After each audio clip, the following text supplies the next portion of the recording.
So, better nutrition is the foundation for a better salmon farming industry in Norway and a better aquaculture industry in the rest of the world. Now, why am I so confident in making such a bold statement? Well, my name's Ian, and I've spent the last 6 years of my career studying in detail the beneficial effects of omega-3, EPA and DHA on the productivity of aquaculture. So today, I'm going to share with you the findings from those 6 years through a collaborative project that we've worked together with Veramaris, and we are producers of EPA and DHA omega-3 from natural marine algae. From Manolin, another collaborator in this project, they are specialists in big data gathering, analysis, big data intelligence company. And then thirdly, Sustel, which is an innovation from DSM-Firmenich, and this is a platform for environmental footprinting in animal nutrition, and they have models for salmon and for shrimp as well. So we've used the model for salmon in this study. So that's what I'm going to focus on in the next 5 to 10 minutes. I need the clicker to move on.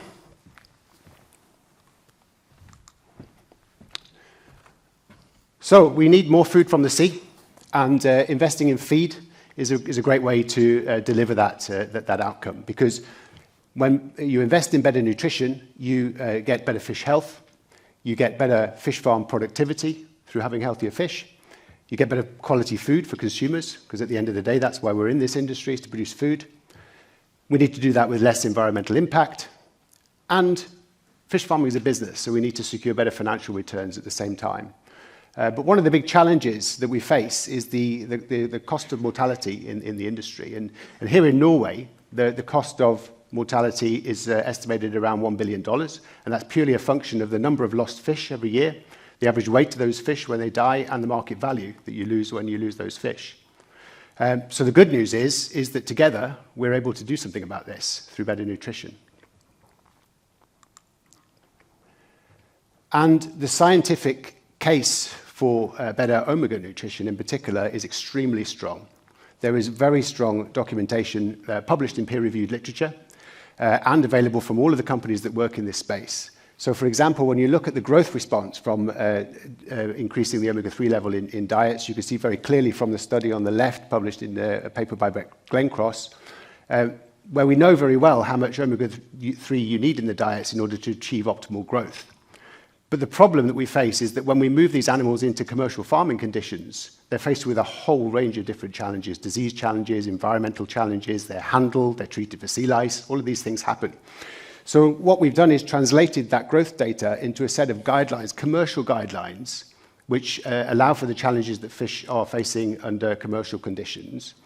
And what we see more recently as well, here a slide from Bente Reuter presentation she made at IFO, is that some farmers now are increasing the levels much higher in the diets, up to 13% in some cases, because they see the benefits of that in commercial salmon farming conditions.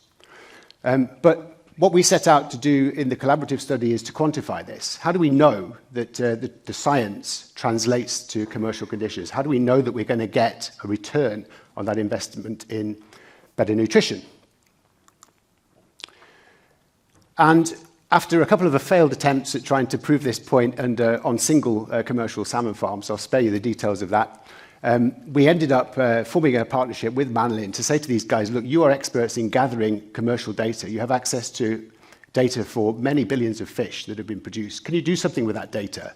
Can you query that data set, map it to the feeds that those fish were given, and explore whether or not there is a benefit in terms of performance and quality through giving the fish better nutrition? So in this first study that we published in 2023, Manolin looked at data from about 250 million fish, and they were able to see benefits in terms of when the fish were given higher levels of EPA and DHA, they had higher growth, they had better feed conversion, they had a higher percentage superior. And we published this work in Frontiers of Marine Science and presented it here at this conference 2 years ago. You can follow the QR code there to learn more about that study. But what I want to focus on for the rest of this presentation is what's new. Because one of the questions that we got a lot when we published that first study is, how can you be sure that the benefits you saw were due to different levels of dietary EPA and DHA? How do you know that you're adjusting for the confounding factors?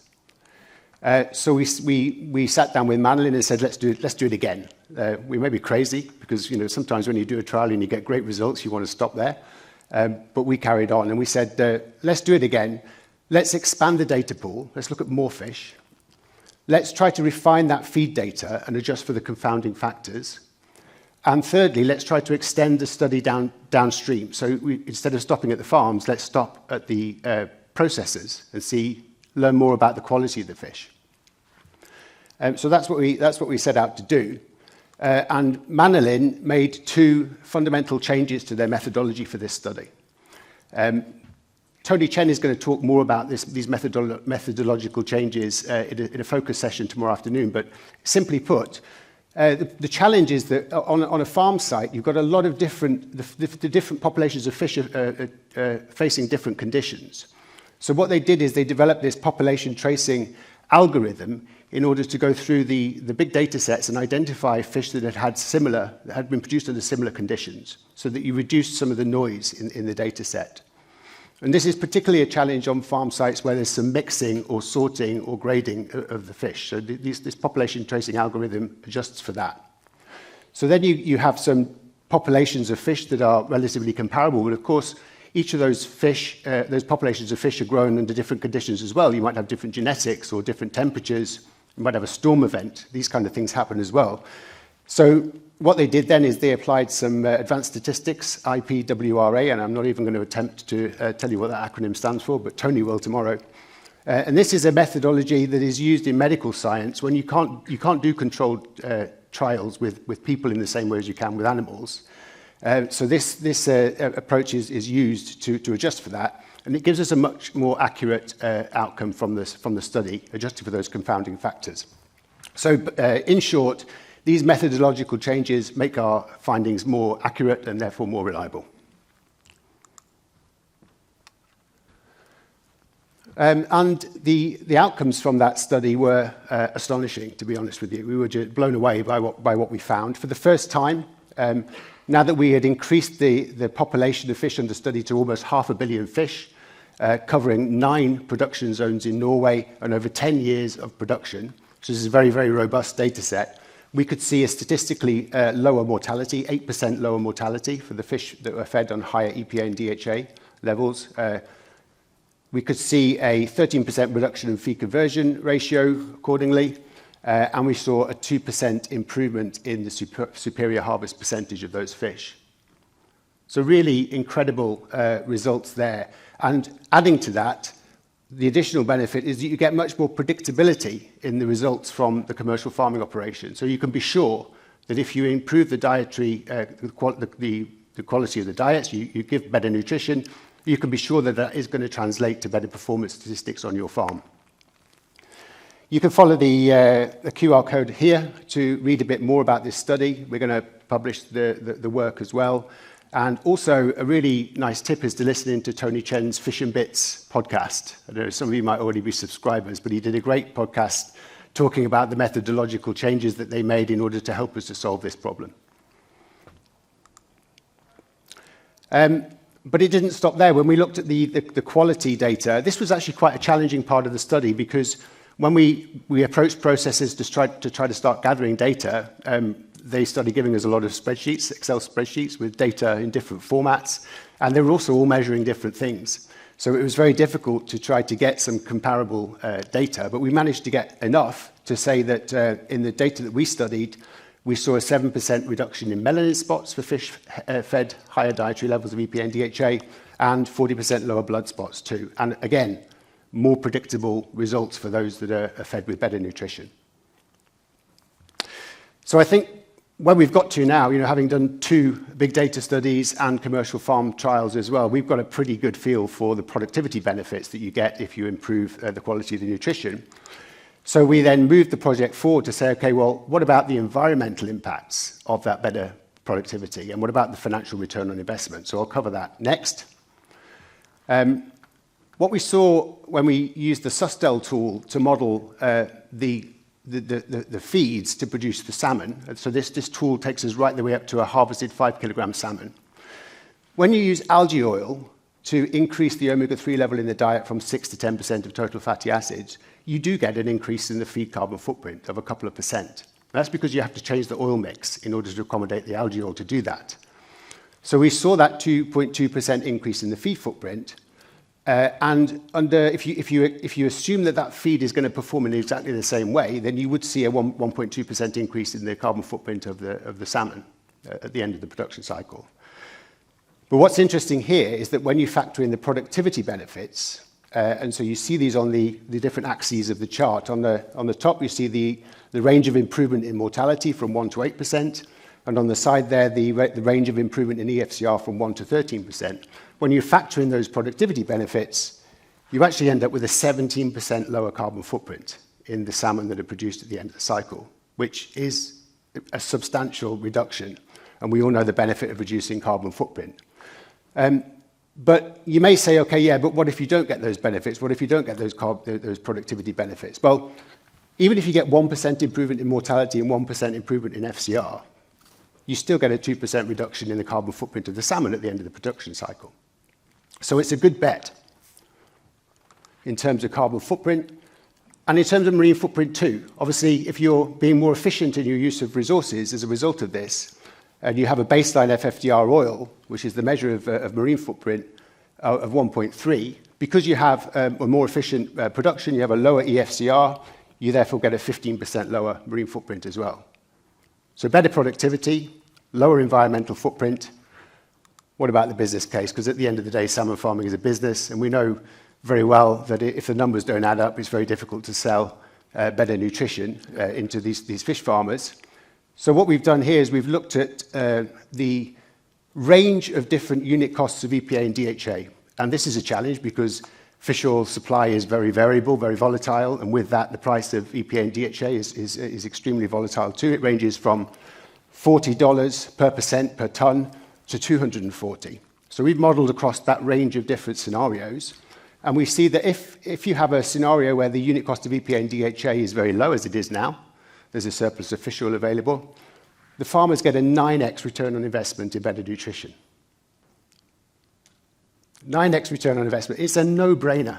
Why wouldn't you do it in the market as it is today? Everybody should be increasing the quality of their diets at the moment. If you go to a scenario like we saw in the last El Nino, where the unit cost is 240, you still get a 1x return on investment, so you still make your money back.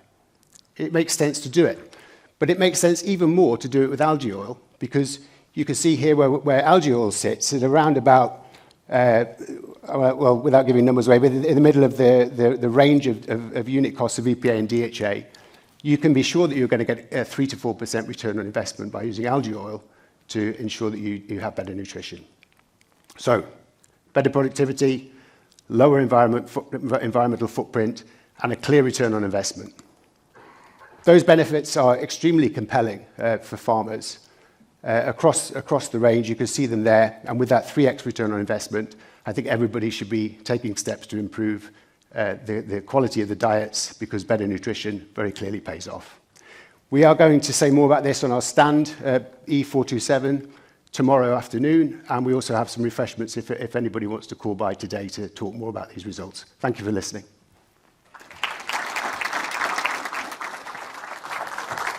Thank you very much for the nice presentation. Any questions?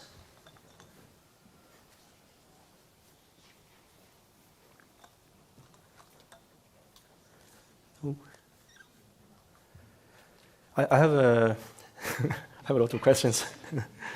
Sorry. Usually DHA and EPA are looked into together because they both has beneficial effect for the fish, but they have slightly different rules. Have you looked into the ratios between the DHA and EPA? Is it possible for example, can you change the ratios in your product, the EPA and DHA? That's a fantastic question, and I wish more people would ask that question, because it is, at the moment, formulators tend to formulate on total EPA and DHA, but we know that those molecules have completely different roles to play. You know, DHA is more of a structural role to play. It's part of the cell structure. EPA is more like the fire brigade of the immune system. It helps to tackle inflammation. You know, and a lot of the diseases we have in aquaculture are inflammatory diseases as well. So We need to look into that more. And yes, we can adapt the algae oil products to reflect different EPA-DHA ratios. In fact, we've already produced oil at our facility in Nebraska to reflect the profile of a South American fish oil, but with a much higher potency. So it's perfectly possible if the industry recognizes the value in better nutrition and is willing to invest in their feeds, then anything's possible. Great, thank you.